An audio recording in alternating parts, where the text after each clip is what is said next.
Continuing Chapter 13, The Perilous Chapel, from Jessie Weston's From Ritual to Romance.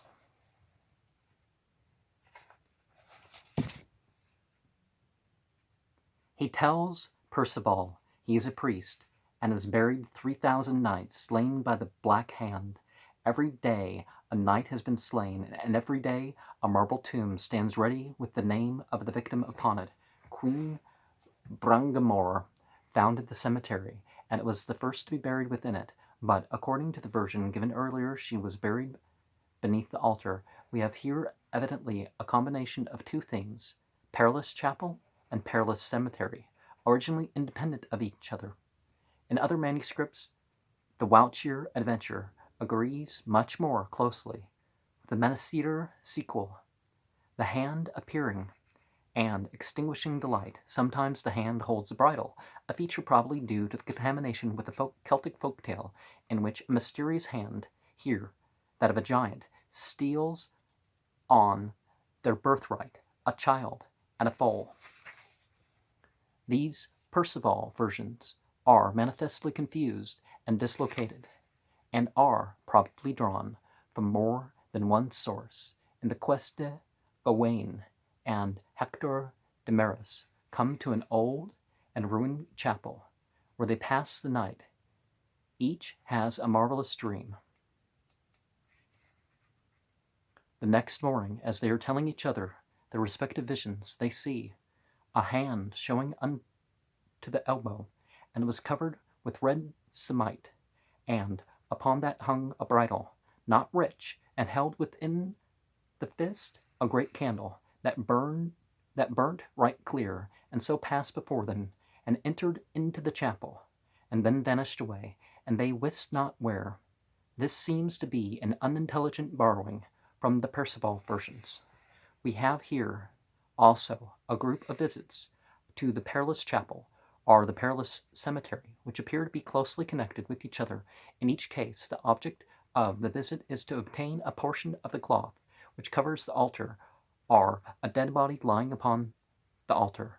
The romances in question are the Perilous Vase, the Prose Lancelot, and the Chevalier à Deux Épées, the respective protagonists being Percival's sister, Sir Lancelot, and the young queen of Gradagon, whose city has been taken by the knight Rhys, and who dares the adventure to win her freedom. In the first case, the peril appears to lie in the cemetery, which is surrounded by the ghosts of knights slain in the forest and buried in consecrated ground. In unconsecrated ground. The Lancelot version is similar, but here the title is definitely Perilous Chapel. In the last version, there is no hint of a cemetery. In the Lancelot version, there is a dead knight on the altar, whose sword Lancelot takes in addition to the piece of cloth. In the poem, a knight has brought in and buried before the altar the young queen. After cutting off a piece of the altar cloth, uncovers the body and buckles on the sword. There is no mention of a hand in any of these three versions, in which appear to be late and emasculated forms of the theme. The earliest mention of a perilous cemetery, as distinct from a chapel, appears to be in a Chastel Orgulus section of the Percival section, probably derived from a very early stratum of Arthurian romantic tradition. Here Arthur and his knights, on their way to the siege of Chastel Orgulus, come to the Veguer des Sepultures, where they eat with the hermits. My stomach's all lumpy. Of whom are 100 and more. There is none could ever tell of the graveyard's marvelous spell, its wonders so diverse and great, no one alive could now relate, or even dream that there could be such things as these for men to see. But there is no hint of a perilous chapel here.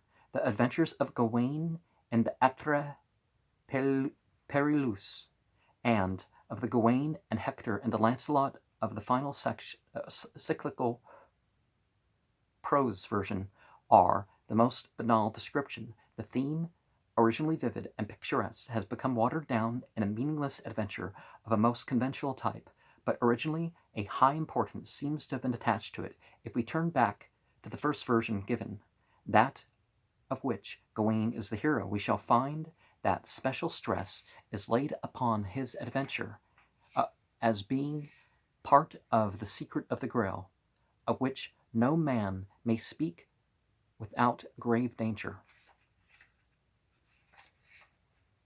We are told that, but for Gawain's loyalty and courtesy, he would not have survived the perils of that night. In the same way, Percival, before reaching the Fisher King's castle, meets a maiden of whom he asks the meaning of the lighted tree, chapel, etc. She tells him that it is all part of the saint's secret of the Grail. Now what does this mean? Unless I am much mistaken, the key is to be found in a very curious story related in the Perilous, which is twice referred to in text of a professedly historical character. The tale runs thus: King Arthur has fallen into slothful and fainéant ways, much to the grief of Guinevere, who sees her lord's fame and prestige waning day by day. In this crisis she urges him to visit the chapel of St. Austin, a perilous adventure, but one that may well restore his reputation. Arthur agrees that he will take with him only one squire. The place is too dangerous. He calls a youth named Chaus, the son of Yvain the bastard, and bids him to be ready to ride with him at dawn.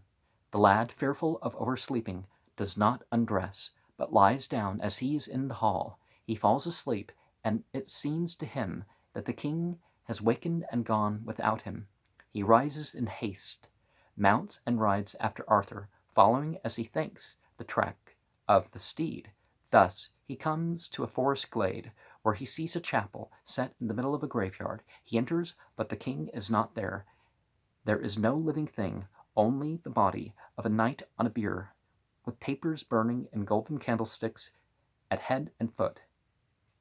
Chaus takes out one of the tapers, and thrusting the golden candlestick betwixt the hose and thigh, remounts and rides back in search of the king. Before he has gone far, he meets a man, black and foul-favored, armed with a large two-edged knife.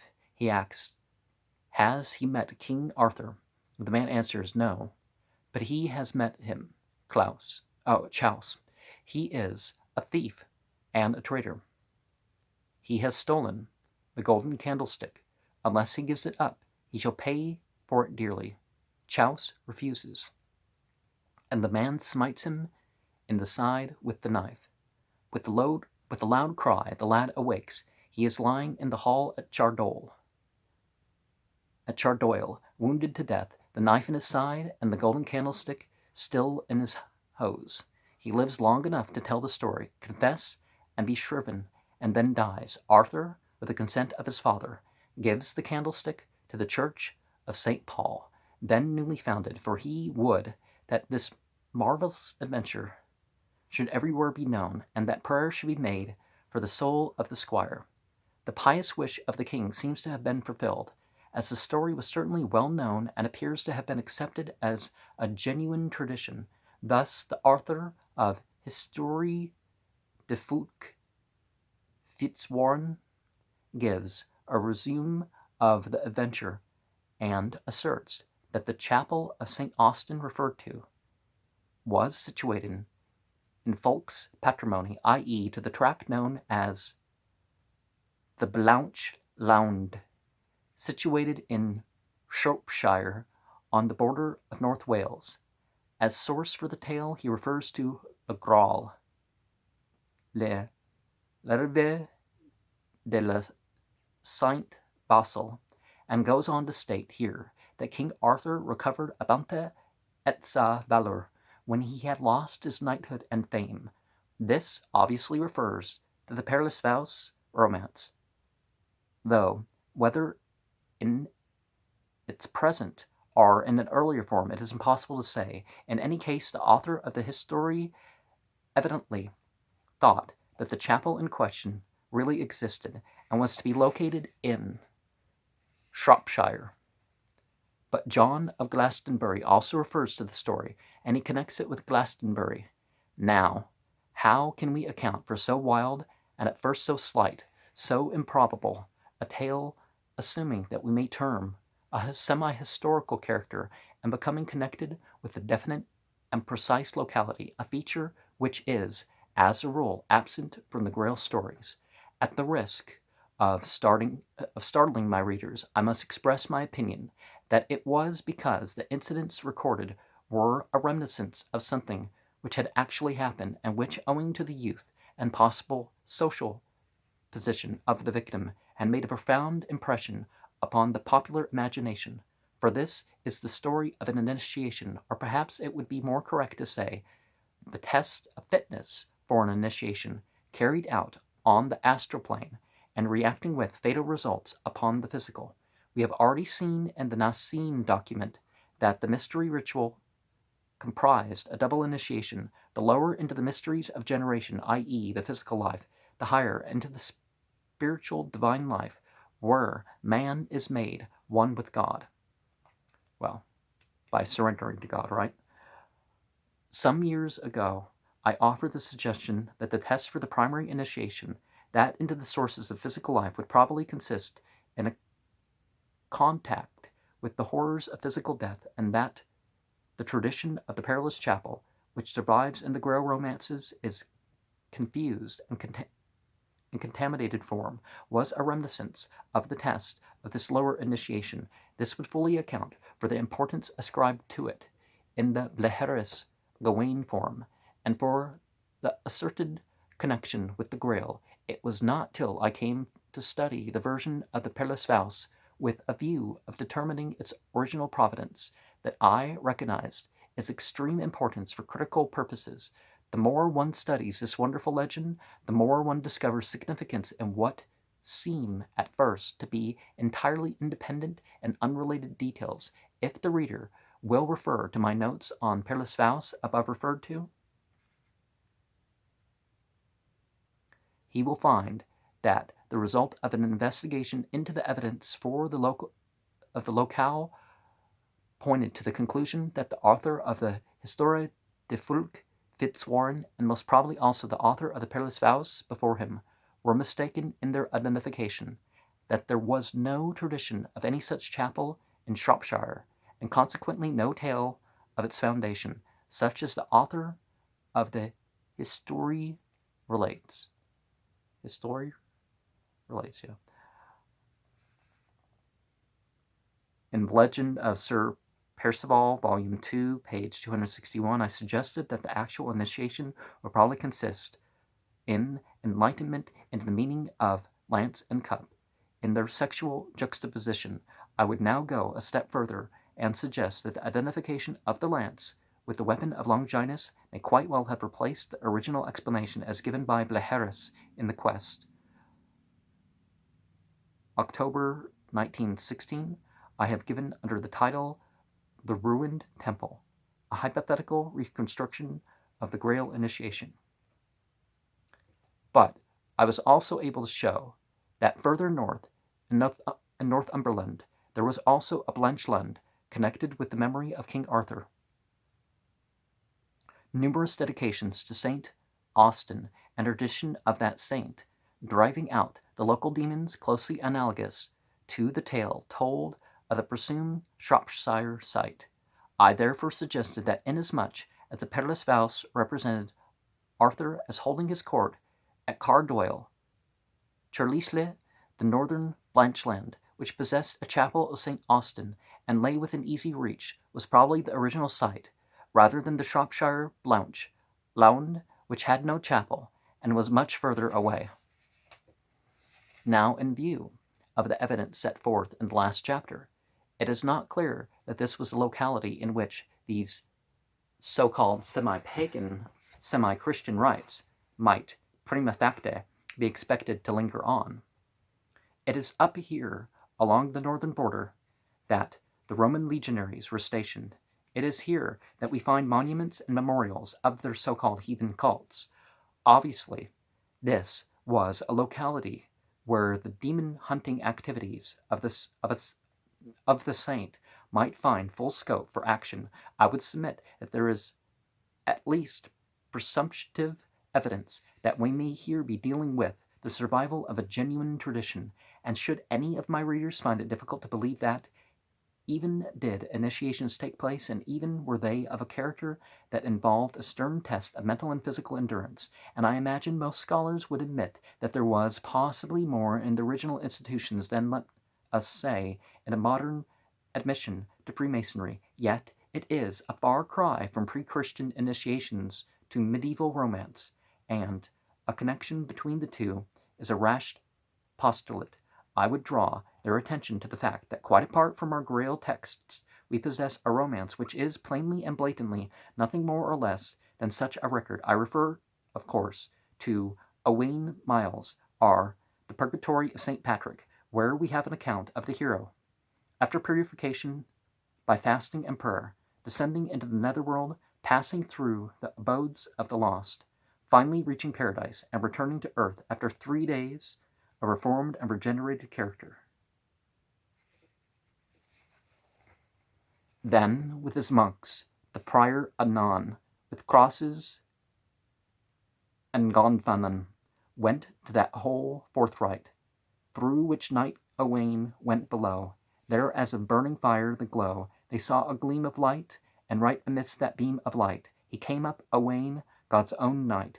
By this knew every man that he in paradise had been, and purgatory's pains had seen, and was a holy man. Now, if we turn to Bousset's article, Himmelfahrt der Seele, to which I have previously referred, page 167, we shall find abundant evidence that such a journey to the worlds beyond was held to be a high spiritual adventure of actual possibility, a venture to be undertaken by those who, greatly daring, felt that the attachment of actual knowledge of the future life was worth all the risks, and they were great and terrible, which such an enterprise involved. Mousset comments fully on St. Paul's claim to have been caught up into the third heaven, and points out that such an experience was the property of the rabbinical school to which Saul of Tarsus had belonged, and was brought over by him from his Jewish past. Such experiences were rare in Orthodox Christianity. According to Jewish classical tradition, but one rabbi had successfully passed the test, other aspirants either failing at a preliminary stage, or, if they persevered, losing their senses permanently. The practice of this ecstatic ascent ceased among Jews in the 2nd century of the Common Era. Probably because the Christians were starting to persecute it. Bousset also gives instances of the soul leaving the body for 3 days, wandering through other worlds, both good and evil, and also discusses the origin of the bridge which must be crossed to reach paradise, both features characteristic of the Owain poem. In fact, the whole study is of immense importance for a critical analysis in the sources of the romance in question. And here I would venture to beg the adherents of the Celtic school to use a little more judgment in their attribution of sources. Visits to the otherworld are not always derivations from Celtic fairy lore. Unless I am mistaken, the root of this throne is far more deeply embedded than in the shifting sands of folk and fairy tale. I believe it to be essentially a mystery tradition. The otherworld is not a myth. Well, there are myths about the otherworld, but myth doesn't mean that something's not true. But a reality. And in all ages, there have been souls who have been willing to brave the great adventure and to risk all for the chance of bringing back with them some assurance of the future life. Naturally, these ventures passed in tradition with the men who risked them. The early races of men became semi-mythic. Their beliefs, their experiences receded into a land of mist, where their figures assumed fantastic outlines, and the record of their deeds departed more and more wildly from historic accuracy. The poets and dreamers wove their magic webs, and, a world apart from the world of actual experience, came to life. But it was not all myth, not all fantasy. There was a basis of truth and reality at the foundation of the mystic growth, and a true criticism will not rest content with wandering in these enchanted lands and holding all its meats with for the outcome of a human imagination. The truth may lie very deep down, but it is there, and it is worth seeking, and Celtic fairy tales, charming as they are, can never afford a satisfactory or abiding resting place. I, for one, utterly refuse to accept such an adequate goal for life's research. A path that leads but into a Celtic twilight can only be a bypath, and not a king's highway. I did read Celtic Twilight, by the way. She mentions Yeats, so I think Celtic Twilight was before this book, yeah. This is 1920. The Grail romance repose, eventually, not upon a poet's imagination, but upon the ruins of an august and ancient ritual, a ritual which once claimed to be the accredited guardian of the deepest secrets of life, driven from its highest state by the relentless force of religious evolution, for, after all, Adonis, Attis, and their congeners were but considered to be half-gods, who must needs yield place when the gods themselves arrive. Yet it lingered on, openly in folk practice, in fast and feast, whereby the well-being of the land might be assured secretly in cave or mountain fastness, or island isolation, where those who craved for a more sensible, not necessarily sensuous, contact with the unseen spiritual forces of life than the orthodox development of Christianity afforded might and did find satisfaction. Were the Templars such? Had they, when in the East, come into touch with the survival of the Nicene or some kindred sect? It seems exceedingly probable. If it were so, we could understand at once of the puzzling connection of the order with the Knights of the Grail, and the doom which fell upon them, that they were held to be heretics, those who formed their own opinions, is very generally admitted, but in what their heresy consisted, no one really knows. Little credence can be attached to the stories of idol worship, often repeated. If their heresy, however, were such, as indicated above, a creed which struck at the very root and vitals of Christianity, we can understand at once the reason for punishment and the necessity for secrecy.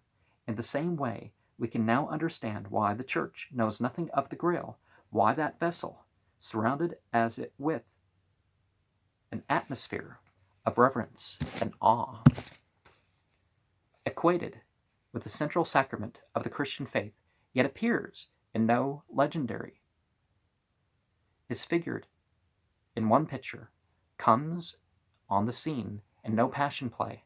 The Church of the 11th and 12th centuries knew well what the Grail was, and we, when we realize its genesis and true lineage, need no longer wonder why a theme, for some short space so famous and so fruitful a source of literary inspiration, vanished utterly and completely from the world of literature. Were Grail romances forbidden, or were they merely discouraged? Probably we shall never know. Well, just like the grimoires, Christianized traditions, but of this one thing we may be sure, that the Grail is a living force.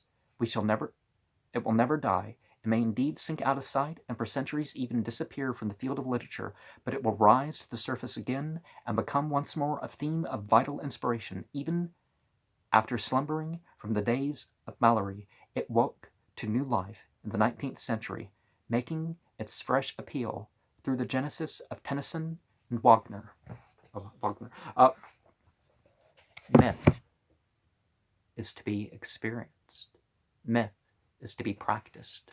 No matter how great, what texts like this were said to be revealed. Not so people could memorize it or that people could have it up on a shelf, so that people could be conscious of what it mentions, that they could have the experience through their practices, through their acting out the principles, that they could form understanding, actual understanding, not memorizing what people say, but having their own understanding.